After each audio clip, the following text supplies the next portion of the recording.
Jim Campbell is the Executive Director at the National Ranching Heritage Center. The Heritage Center is your one-stop shop to experience real ranches, real stories, and real heritage on the campus of Texas Tech University. Here you can roam more than 19 acres of the ranch and discover over 200 years of ranching history in the NRHC Historical Park.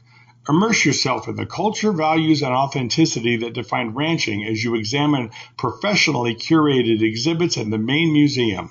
Contemporary ranching issues and heritage issues are addressed, and Jim reminds us all that it's a great time to be a cowboy. Jim was raised as a cowboy in Hereford, Texas, and earned his BS and MS in agricultural communications and education. Jim spent many years with the American Quarter Horse Association and the Texas Cattle Feeders Association. Sit back and enjoy.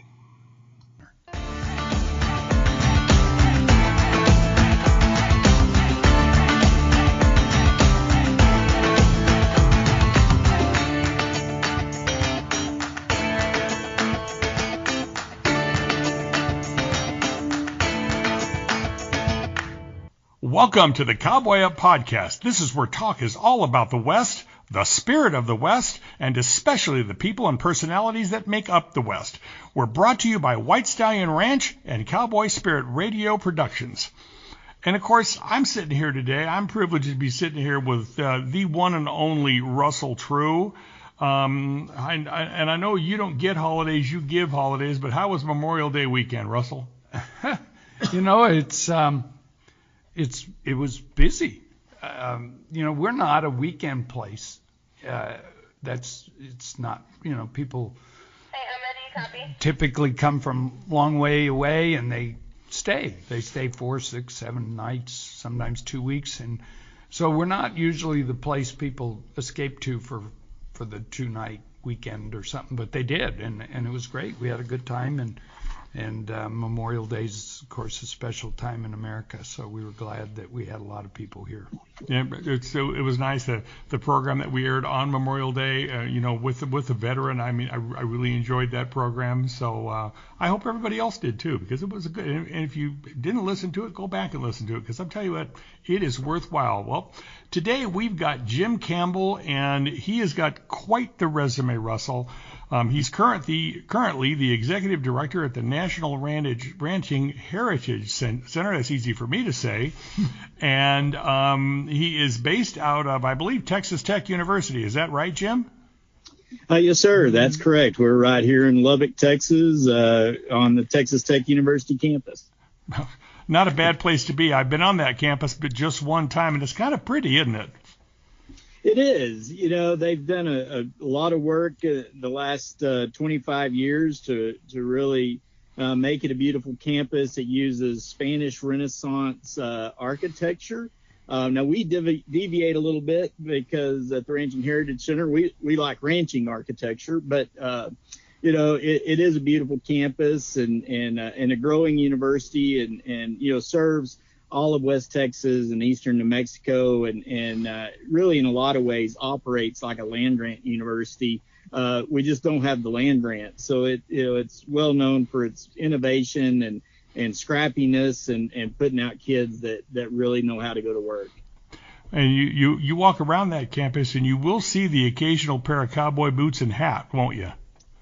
Absolutely. No, it's still part of the culture here and the Davis College of Agricultural Sciences and Natural Resources is it was one of the original, colleges at Texas Tech and continues to be a leader and like I say, really operates kind of like a land grant, in their research initiatives and really trying to serve the agricultural community that is still critical to, here to West Texas and Texas and the United States as a whole. And which you have a land grant university in Texas. Which is it? Yeah, Texas A&M is officially the land grant, but we're a long way from College Station, and in the late teens and early 1920s, they just needed more service here in West Texas, and so They established Texas Tech in 1923. And like I say, it's just has continued to grow and serves, a really wide area of West Texas, especially, but pulls kids, and international students from all across the world. How many students? I believe the university just crossed 40,000. It's kind of crazy to me. I was a student in the early 1990s, and I think there was 27,000 then. So they've had really significant growth, and really major university, and covers a wide range of topics. Wow. So tell us what the national, I haven't been to Lubbock. I should have, but I haven't. National Ranching. You're invited now. Well, no, I'm ready. So National Ranching Heritage Center, what is that? Yes, sir. So we're a museum and historical park.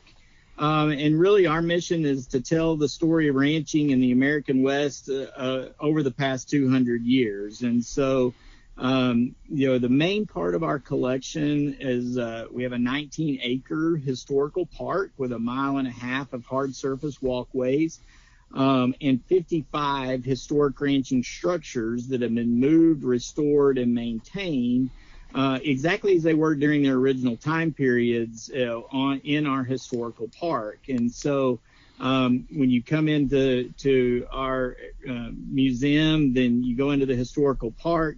You start in the 1700s with the Spanish land grant era, and really work your way all the way up through the modern day. But our collection includes we have a 3-story Victorian mansion that kind of represents the cattle baron era.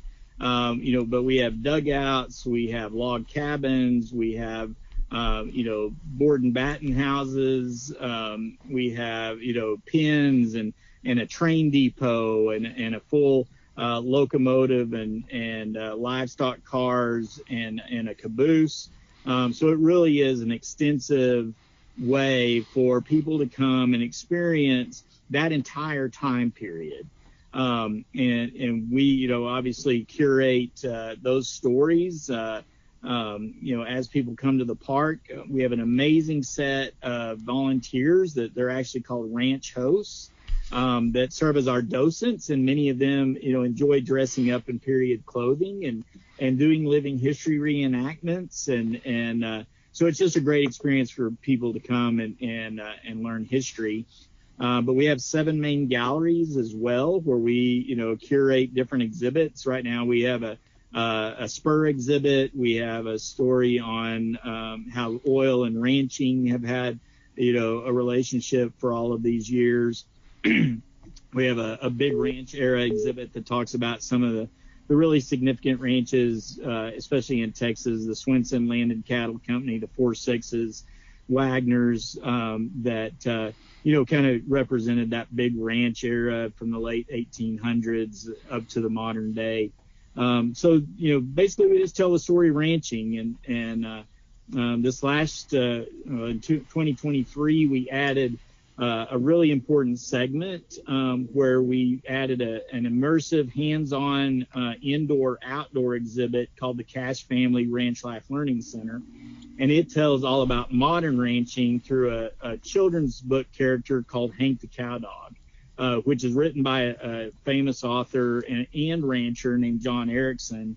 And so we use Hank as the guide, but it takes guests all the way through, what do we do on modern ranches, and tells that story too. And I know Hank the Cowdog, you're right, it's pretty famous. That was a hit. Yes, sir. Absolutely. How many historic structures again? I forgot to. So 55 historic structures, 19 acres in the historical park. I actually have 35 acres that we maintain in total, but it's a labor of love, and we have a great team that helps us maintain all those structures, and just be able to continue telling that story for generations to come. Were there any structures existing to move there from the Spanish era? There were. So our oldest structure is called Los Corralitos. It was built in the early 1790s, just 4 miles north of the Rio Grande. Now, that particular structure is our only reproduction because when they went to go move the original, they discovered the family had buried family members under the floor. And so we didn't want to disturb that. And so it is our only reproduction. Every other structure has been physically moved. So in the case of our El Capote cabin that was built during the Republic of Texas era, it was totally dismantled. All of the logs were mapped and numbered and then moved to Lubbock and rebuilt exactly as it was, in its original setting. Excellent. Jim, I listened to you talk about Texas and where you're at, and I know that I think you've pretty much lived your entire life in Texas, haven't you? Well, not my entire life. I actually was born in Colorado, and not in the pretty part. My dad was farming in the southeastern corner. There was a little town called Campbell, and the doctor wasn't available in Springfield, so we had to drive the 70 miles to Lamar to the hospital where I could be born. And then we have a small cow-calf ranch in Raton, New Mexico. So lived there till I was, I guess, 5 or 6. And then my dad got a job in Texas back in his hometown of Hereford. And so moved back there and grew up there and graduated high school and then went to Texas Tech and just moved on from there.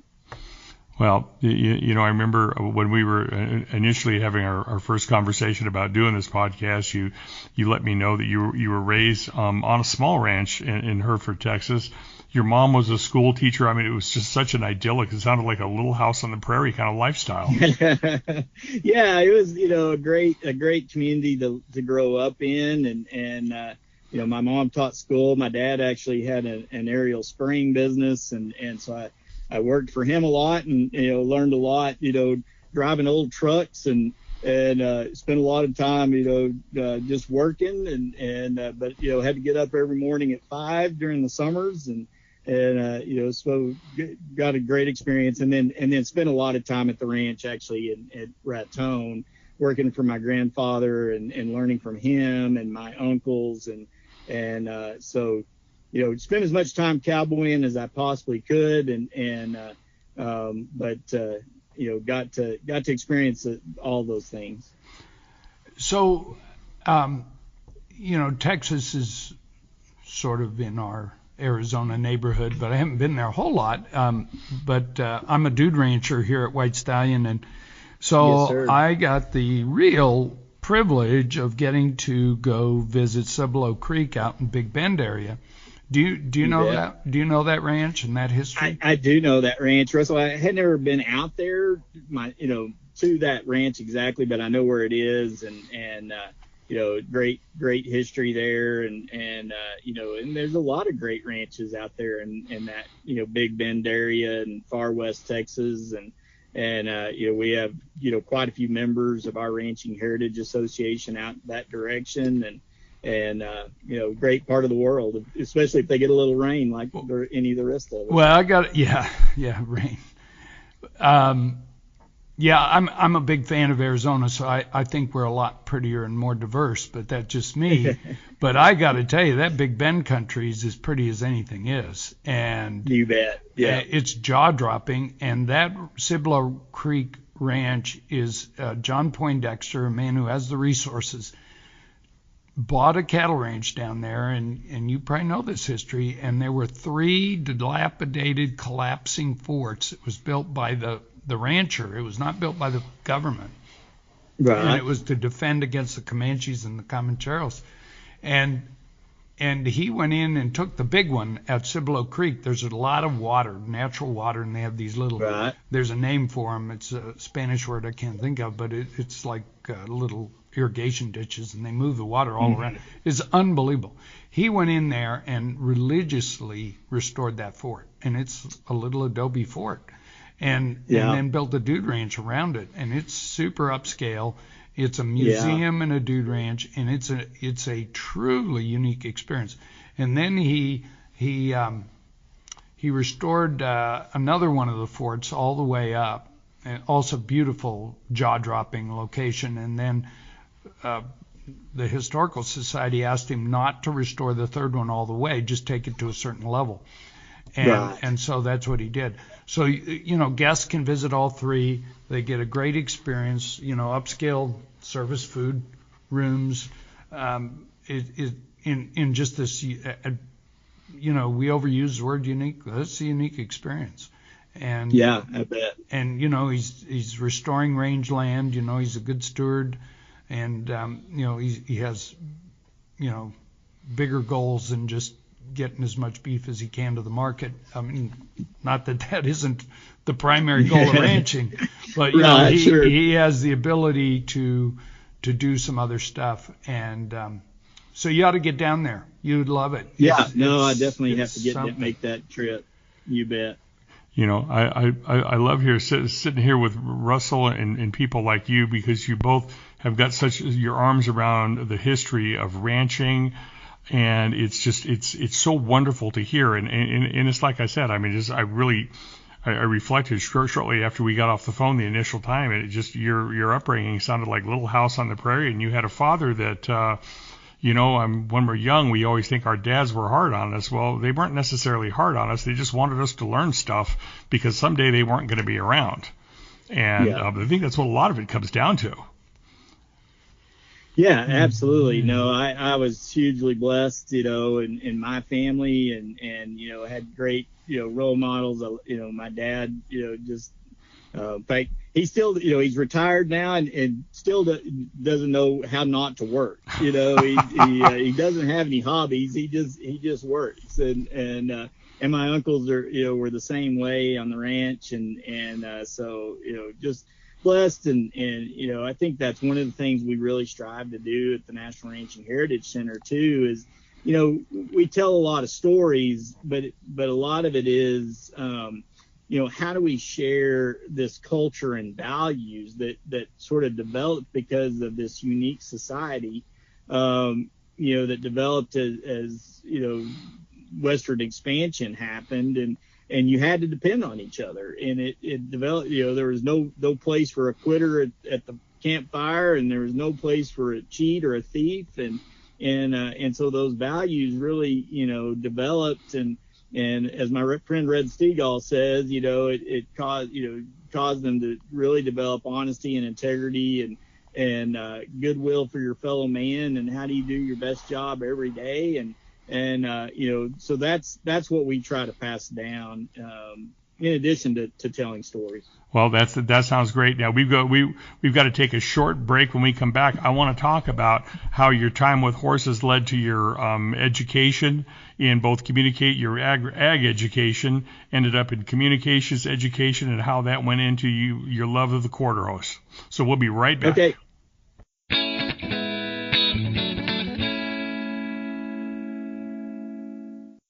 Who else is tired of boots that wear out before the season's even over? At Durango Boots, we build them tough. For generations, we've crafted boots that can handle anything you throw their way, from the work site to weekend trails. We're talking premium leather, durable stitching, and outsoles designed for lasting traction. Durango Boots aren't just footwear, they're a reliable partner for your everyday adventures. Don't settle for less.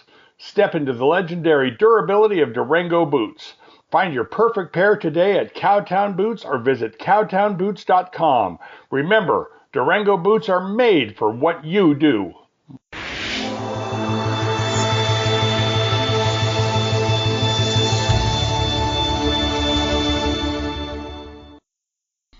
And we're back with Jim Campbell. Okay, Now, Jim, let's see. You've got so many things that here I want to talk to you. I don't know if the time's going to allow everything. You ended up attending Texas Tech University, and you ended up getting quite an education there in a couple of different topics. Can you talk about that, please? Sure. I was really blessed. Really started off, I was going to, try to get into vet school. So I started off as pre-vet, and then I decided, chemistry and I didn't get along very well, and realized chemistry is how much awful. It's awful, and I don't know how much vets actually do in chemistry, but Steve has a real shocked look on his face, but I love chemistry. Yeah. Oh, good for you, Steve. Yeah, but no, didn't chemistry wasn't going to work out, so I found agricultural communications, and that sort of fit my skill set, and I specialized in animal science, so continued to learn about the livestock industry and horses in particular, but took marketing and news writing and editing and reporting and as well as communications law, and it's basically a mass communications law with an agricultural specification. I didn't really know what to do with my life, so I stuck around and got a master's in ag ed, really just continuing my ag communications degree. But I had an assistantship in the dean's office where I back then, in those days, we still mailed out all of the job notices that came in, but that gave me the first look at all the jobs coming in, and so I saw one come across one day that was from the American Quarter Horse Association, and it just so happened that I knew the girl who was leaving that position, so I called her up and picked her brain and kind of learned more about the job, and so applied and started out as the sponsored programs manager at AQHA, and the real blessing in that job was I got exposed to all segments of the industry. I ran a program that we called Best of America's Horse, where we sponsored the best placing quarter horse in all the other disciplines. So reining, cutting, barrel racing, endurance riding, dressage, you named it, we would honor the best placing quarter horse in that discipline. So I saddled up and got on an airplane on a Thursday or Friday almost every week and went to a horse event. And so the huge blessing of that was, I got a great cross section of the industry, but I also got to meet people, that 30 years later are still my friends. And so that was a great opportunity, to be able to do that. I got involved in doing trade shows and representing the association in different areas, handled our sponsorships for a while. Then I had the chance to go and become the editor of the Quarter Horse Journal. And so that was a great opportunity, got to travel all across the United States, writing about quarter horses and taking pictures and meeting people. That's a treasured time in my life where I just got to meet salt of the earth folks that were involved in the quarter horse world. And you mentioned racing. I got, at one point the editor for the Racing Journal quit, and so I was the only one around, and so I got a little raise and a lot more work, and but was even in the racing industry for a while, and just got to see all segments of that industry. And it was, just an incredible blessing to get to be a part of that. Well, and, quarter horses, I worked with the Dude Ranchers Association. We had a pretty big working relationship with the AQHA for a while. Yes, and sir. I went to a couple of events. I would, one was outside Sacramento, and I think the other one was in Louisiana. But in any case, I worked with the AQHA. It was a long time ago now. But it's the largest breed registry in the world, and it's, by a lot of people's reckoning, the most versatile horse in the world.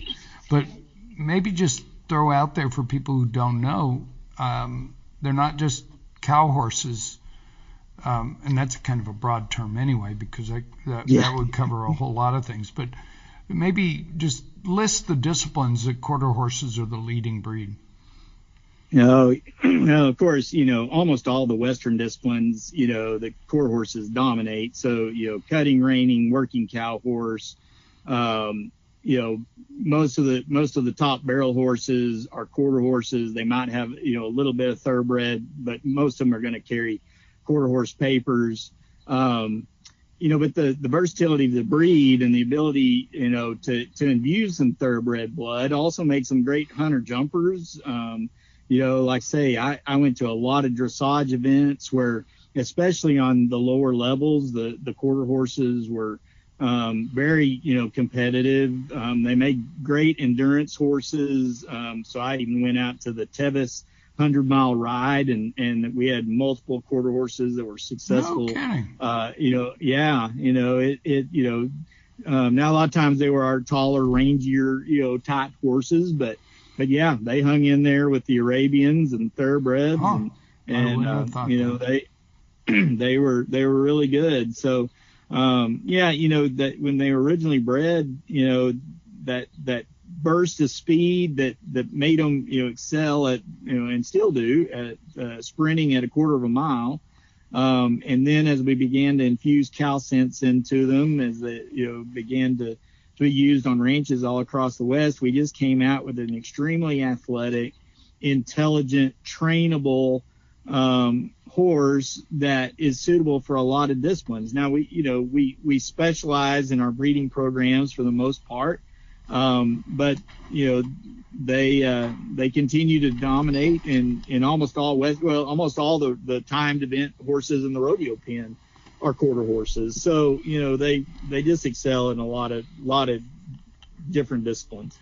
And how I'll back this up with we had a guest on the podcast and a guest here at White Stallion who's got a equine DNA testing company, and right. So I said, well, will it tell you if your horse is quarter horse? Because I have a horse that didn't come with papers. I rope on him, and he looks pretty quarter horse, but he some of us not all think, well, maybe there's a little Arabian in there.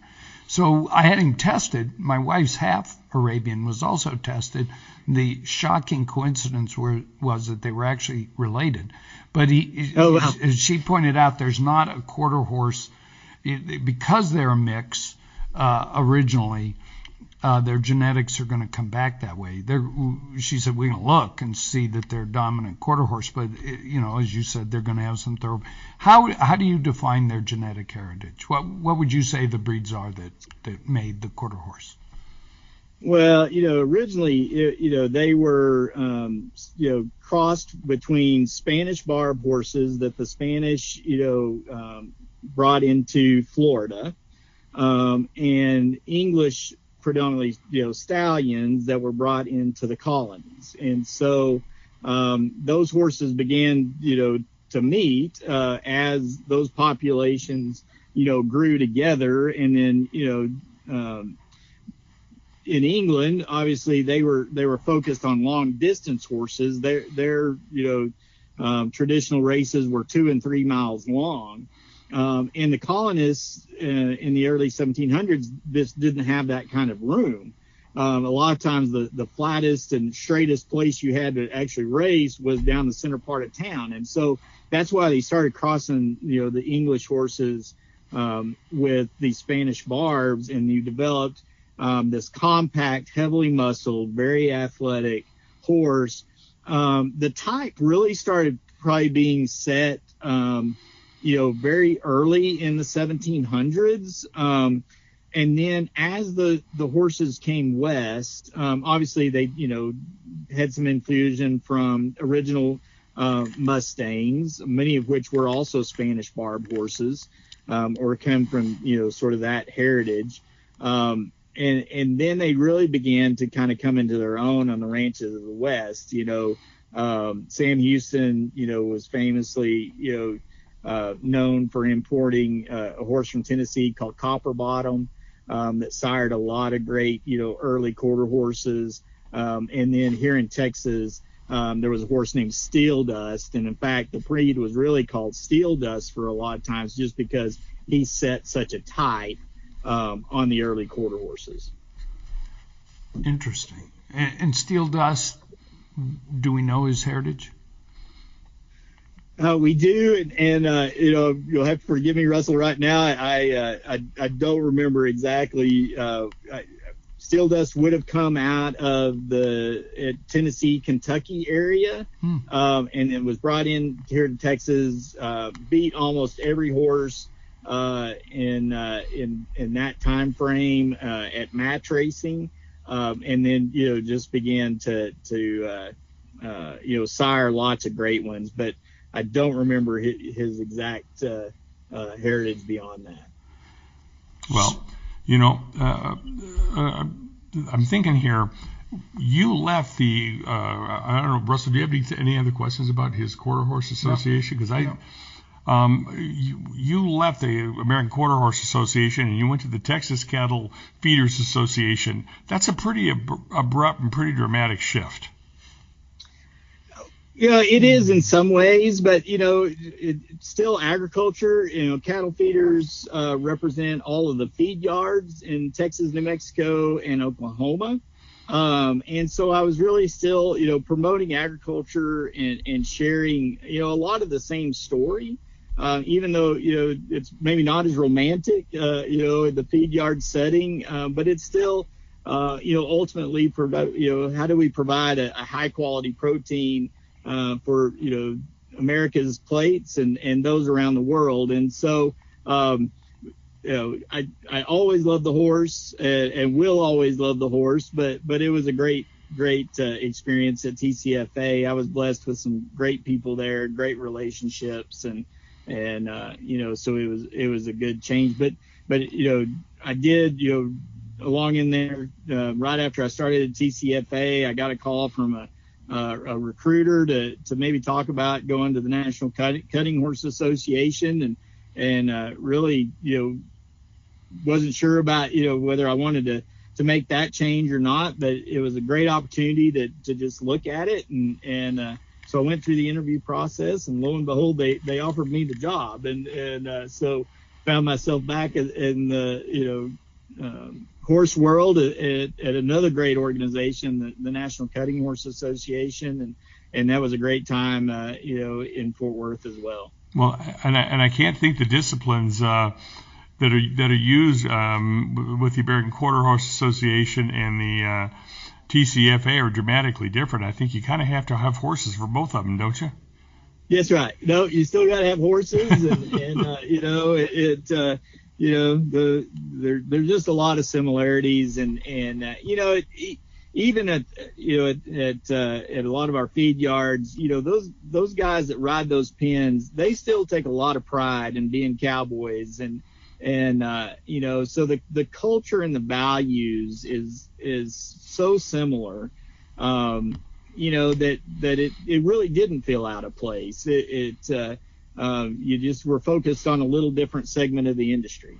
Well, and I mean, when you say, it's fair to say that competition cutting is really just the competition version on a very pricey horse, probably, that is doing what is done in auctions and feedlots and branding pens and working pens.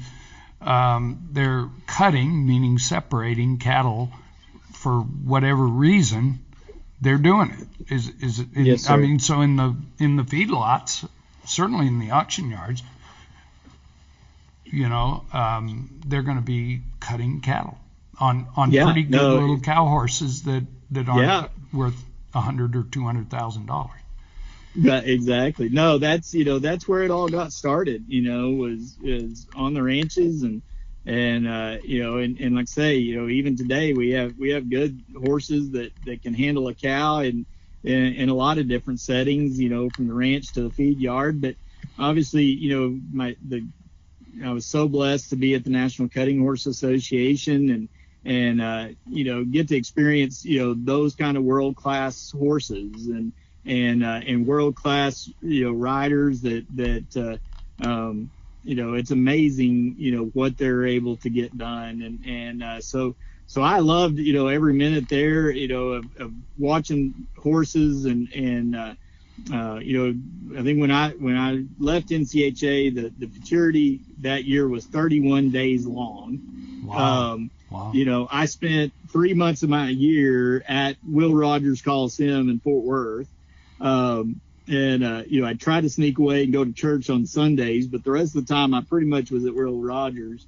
But it was just a great opportunity. You don't see, any better horses anywhere in the world at that level, like you do at the NCHA futurity but sorry, go ahead. Oh, that's right. No, and the part I love the most that we've talked about was that the heritage really did start in ranches, and so it started off with working horses.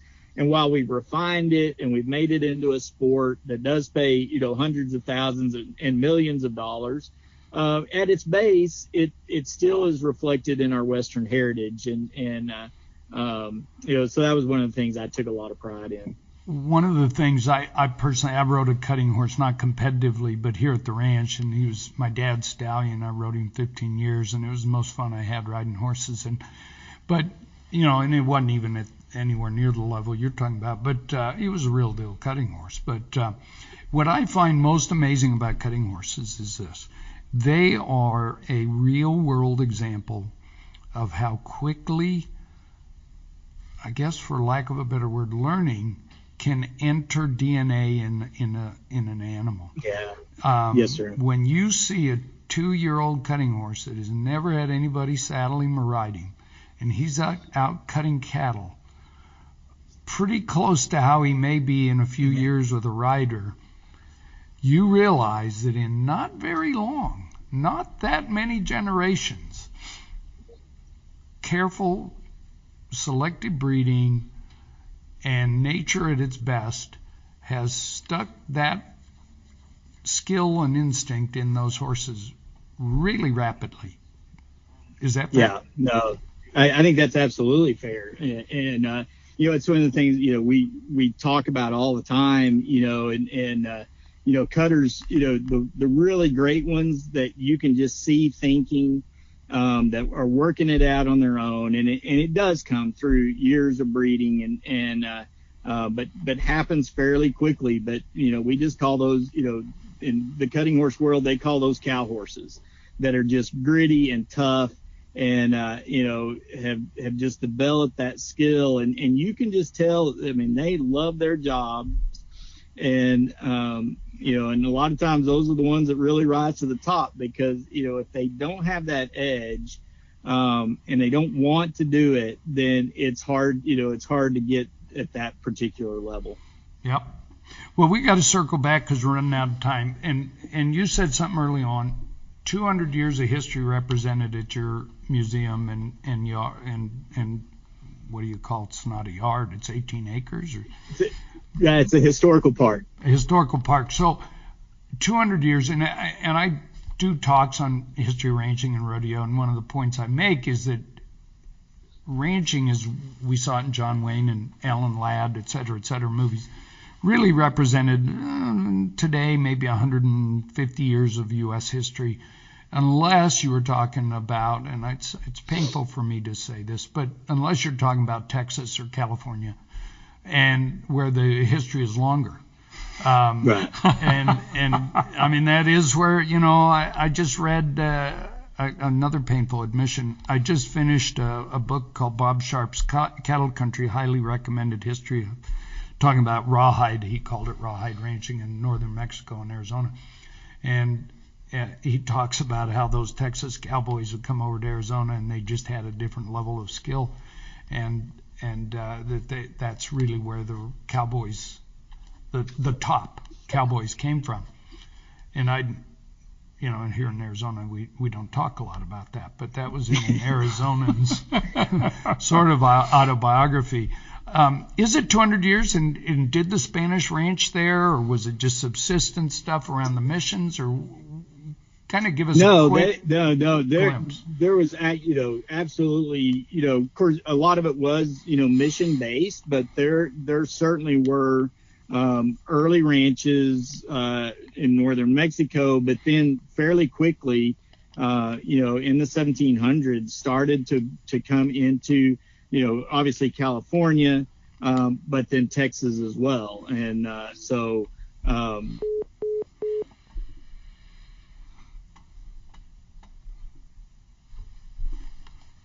Well, we lost him. Sounds like we did. Oh, we did. How in the world that happened?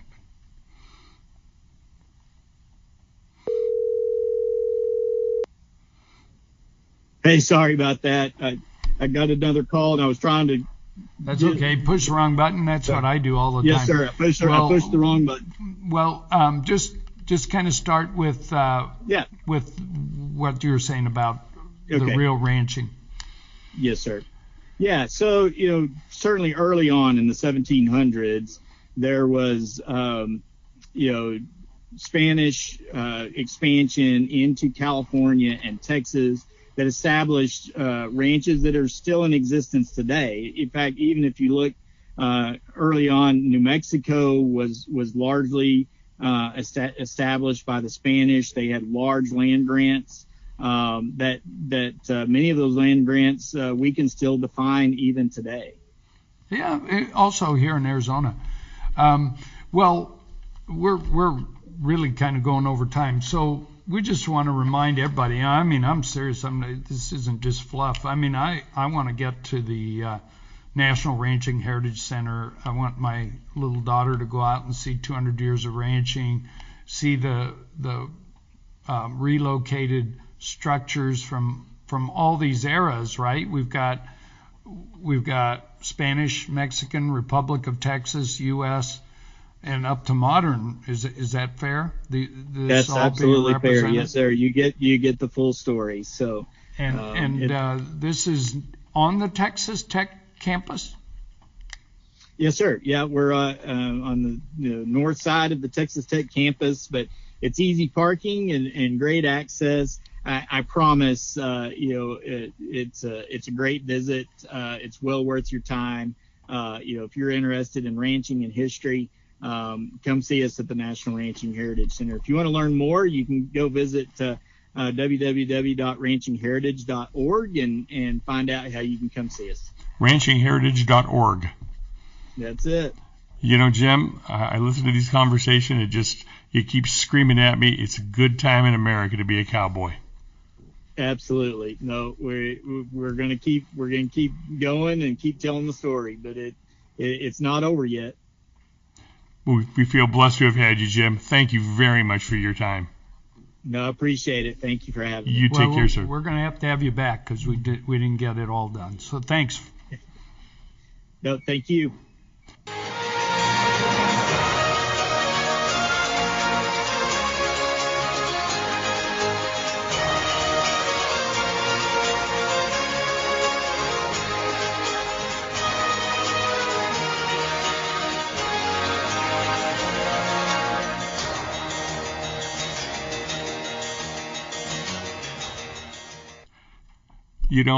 Russell, I listened to Jim and everything he's done, and most of it's been in Texas, and he came out of Colorado, and I work with a guy who most of what he does is in Tucson, Arizona, and he also came out of Colorado. I don't know if there's necessarily a relationship there or not, but both these guys are heavily involved in horses and just in love with what they do, and I just like listening to them. I like being around it.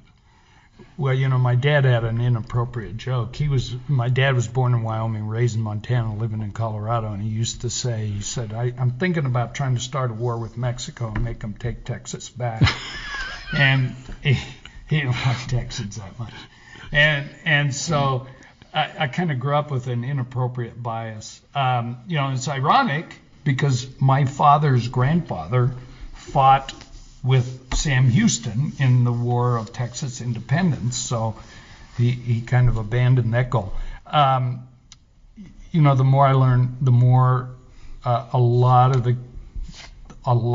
of the cowboy culture, cowboy skills, ranching did come out of Texas. I'm reading a book. Dane Coolidge was a prolific author, photographer, and he stayed at our Rancho de la Osa in the very early days, and he wrote 3 books, a lot of books, but 3 of them were Arizona Cowboys, Texas Cowboys, and California Cowboys.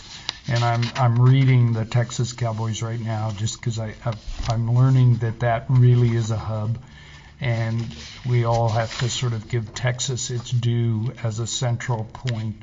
And it is today. And not just because it's bigger, but also because it's got a lot going on there. And I know you can't wait to get to the book on California Cowboys. You know what's interesting. What's interesting is that Arizona's sort of in between, and it was influenced because Texas had its own. Not surprising. Texas had its own style. California had a style that came to it from Mexico. So Spanish to Mexico to California. And then California, those skills moved east into Arizona, and the Texas moved west into Arizona, and there was sort of a conflict in whether they tied their ropes on and what types of ropes, and just even as small an issue as how they dressed. And so Arizona had a bit of both, probably in my view at least more influenced by the California/Mexican style. So anyway, that's more than we needed. Good enough. Wow, what a whale of a tale of cowboy stories. And thank you, Russell, Stephen, and Jim.